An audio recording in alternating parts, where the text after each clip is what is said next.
வணக்கம். இந்திய தேசிய real estate builders land developer நிலத்தரகர் நலச்சங்கம் ஐஎன்ஆர்பிடிஎம்ஏ திருவண்ணாமலை தெற்கு மாவட்ட தலைவர் டிவிஎம்எஸ் ஸ்ரீனிவாசுந்தரம் பேசுகிறேன். வணக்கங்க. இன்றைய தினம் திருவண்ணாமலை அண்ணாமலையார் ஆசியுடன் உலகத்தில் இருக்கவங்க எல்லாருக்கும் நல்லது மட்டுமே நடக்கும் என சொல்லிக்கொண்டு ஒரு ஃபோன் வருது அவசரமாக. யாருங்க அப்படியா அப்படின்னா உடனே ஓடி போயிட்டு அந்த வண்டி எடுத்துகிட்டு ஃபாஸ்ட்டாக போயிட்டுருக்காரு. ரொம்ப வேகமாக அந்த வண்டி போயிட்டுருக்கு. குறுக்கில் எல்லா வண்டிகளும் வழி விடலை. போகிற வண்டி வந்துன்னா 108 ஓட்ட ஒரு 108 வண்டி டிரைவர். அப்போ இன்னொரு பக்கத்தில் ஒரு ஆடி காரில் ஒருத்தர் வந்து வேகமாக வந்துட்டுருக்கார். வந்துட்டு ஒரு சின்ன சந்து, அதை வெளியே நிறுத்திட்டு போயிருக்கலாம் அந்த வண்டியை. ஏன்னா அவர் கொஞ்சம் வசதி படைத்தவர், கீழே இறங்கி நடந்து போக மாட்டார். உள்ளே போயிடுச்சு அந்த வண்டி. உள்ளே போயிட்டு மாதிரி பார்த்தீங்கன்னா குறுக்கில் அந்த ஒரு வீட்டிலேருந்து ஒரு அம்மா ஓடி வராங்க. அந்த குழந்தைய தூக்கிட்டு துப்புன்னு ஓடி வராங்க. வெளியே நிற்கிறாங்க. 108 வருது அப்படின்னு. அங்கே 108 சவுண்டு கேட்டுடுச்சு. வேகமாக வந்துட்டுருக்கு. இந்த சவுண்டு கேட்டவங்க எல்லாம் மக்கள்லாம் பதற ஆரம்பிக்கிறாங்க. அந்த ஏரியாவில் இருக்கிறவங்கலாம் அந்த 108 வந்து நிற்குது. அந்த தம்பி அந்த குழந்தைய உடனே அதுக்குண்டான வேலைகள்லாம் ஃபஸ்ட் எய்டு பண்ணி உடனே ஆக்சிடென்ட் தூக்கி போட்டுட்டு குழந்தை தூக்கிட்டு வண்டி ஃபாஸ்ட் எடுத்துகிட்டு வண்டி கிளம்புறாங்க. அதுக்குண்டான அனைத்து ஃபஸ்ட் எய்டுகளும் அங்கே இருக்கிற அந்த நர்சஸ் பண்ணி வண்டி ஃபாஸ்ட்டாக போகுது. போகிற டைமில் பார்த்தீங்கன்னா அந்த ஆடி கார் எடுத்துகிட்டு போனார் இல்லையா, யாரோ விருந்தாளியை பார்க்க போனவர், குறுக்கில் வண்டியை விட்டுட்டார். வண்டியை விட்டு திரும்பி ரிவேர்ஸ் எடுக்கிறாரு. எடுக்கல. அந்த 108 வந்துடுச்சு. ஆர்ன் அடிக்கிறார். தம்பி இறங்கி அண்ணா குழந்தை விட அர்ஜென்ட்டு சூழ்நிலை கொஞ்சம் புரிஞ்சுங்க ப்ளீஸ்ண்ணா அப்படின்னா. தம்பி டேய் ஆடிக்காரரா, நீ அந்த பக்கம் வழியில் போகக்கூடாது. ஏங்க நீங்கள் வராத வழியில் வந்துட்டு அர்ஜென்ட் வசதி இதெல்லாம் பேசாதேண்ணா, தயவு செஞ்சு போங்கண்ணா அப்படின்ட்டார்.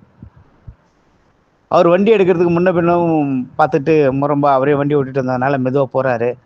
இவன் அர்ஜென்ட்டு புரியாமல் ஏங்க புரிஞ்சுங்க சார் நீங்கள் அப்படின்னா இறங்கி இருந்தாலும் அந்த டிரைவர் ஒரு ஆரம்பிச்சிட்டார் கோவத்தில். அந்த அடியை வாங்கின அந்த டிரைவர் பரவாயில்ல, அடித்தாலும் பரவாயில்லைங்கண்ணா, நீங்கள் வண்டி எடுங்க முதல்ல அப்படின்னு சொல்லிட்டு எடுக்கல. வண்டி 108 உள்ள சைடில் கிராஸ் பண்ணும்போது கிராச்சஸ் ஆகி போயிடுது வண்டி.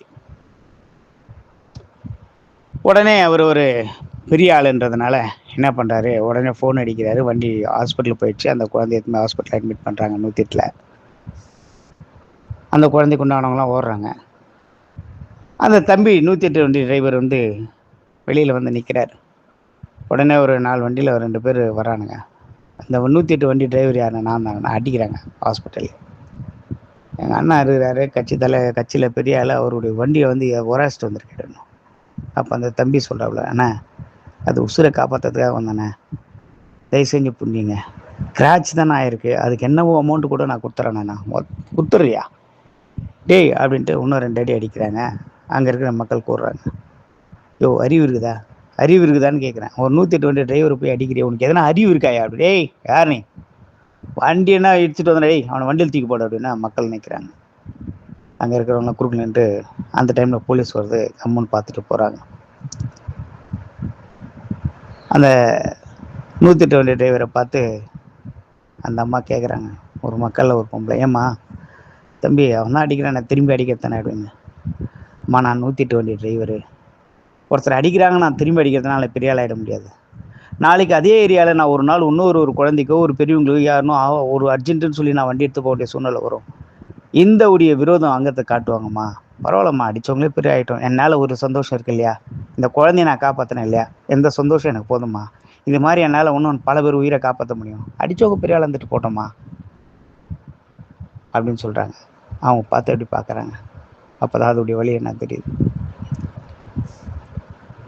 நம்ம அனைவருமே ஒன்று மட்டும் நல்லா புரிஞ்சுக்கணும். அவசர காலகட்டத்தில் ஒரு அர்ஜென்ட்டு 108 வண்டியில் போகிறவங்க எல்லாருமே, ஒரு அர்ஜென்ட் ஒரு டிரைவர்லாம் ரொம்ப பாவப்பட்ட ஒரு ஜென்மங்கள். அந்தந்த டைமிங்க்குன்னு வந்து அவங்களால சாப்பிட முடியாது, சூழ்நிலை செய்ய முடியாது. உடனே எந்த சூழ்நிலை இருந்தாலும் அவங்க இறங்கி செஞ்சு தான் ஆகணும். அப்போ அந்த வேகத்தில் போகும்போது நம்ம ஒரு மதிப்பு கொடுப்போம், மரியாதையும் கொடுப்போம்.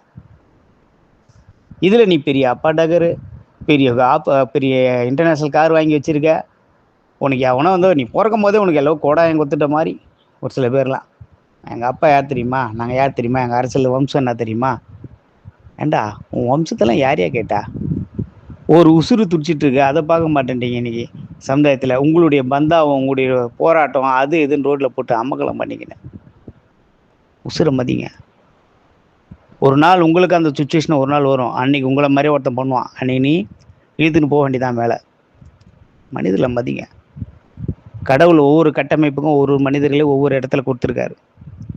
ஒவ்வொரு மனிதர்களையும் ஒவ்வொரு இடத்துல அந்த கட்டமைப்பை கொடுத்துருக்காரு. அவங்க அதுக்குண்டான வேலைகளை அவர் செய்கிறார்கள். அதில் தடுக்கிறதுக்கு எந்த மனிதனுக்கும் உரிமை இல்லை.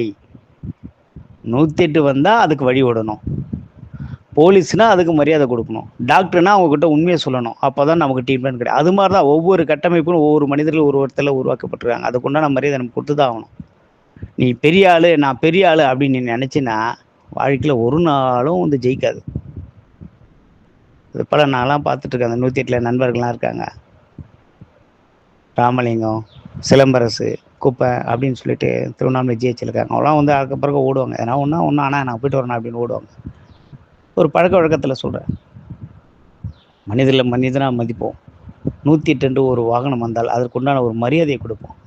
அந்த 108 வாகனம் வந்து ஒரு வாகனம் அல்ல, அது கடவுள் ரூபத்தில் ஒரு உயிரை காப்பாற்ற செல்கின்ற ஒரு வாகனம். அதை கடவுளாக மதித்து நான்லாம் போகும்போது ஒரு 108 போகும்போது எல்லாருமே போன கடவுளை உள்ளே என்ன இருக்கும் அந்த ஜீவனை காப்பாற்றணும் வேண்டி தான் போவோம். இதில் நிறைய பேர் அது மாதிரி வேண்டுவாங்க.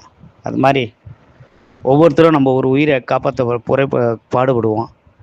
நம்மளால் யாரும் கொடுத்து தான் உதவ முடியல. அட்லீஸ்ட் ஒரு வழிமுறையினா கரெக்டாக நம்ம ஃபாலோ பண்ணுவோமே. மனிதர்களாக கொஞ்ச நாள் வாழ போகிறோம். அந்த வாழ்க்கைக்குண்டா நம்ம என்ன செய்வோம் என்று புரிந்து கொண்டு 108 ஒரு வண்டி வந்தால் அவங்களுக்கு மரியாதை கொடுங்க. அந்த டிரைவருங்களை ரொம்ப மதிங்க. அவங்களாம் வந்த சுச்சுவேஷனுக்கு உண்டான ஒரு ஆபத்துகளை புரிஞ்சுக்கிட்டு அவங்கள மதிப்பெண்ணை சொல்லிக்கொண்டு வாகனம் 108 வாகனம் அல்ல, அது ஒரு கடவுள் வாகனம் என்று சொல்லிக்கொண்டு உரையை முடித்துக்கொள்ள. நன்றி, வணக்கம்.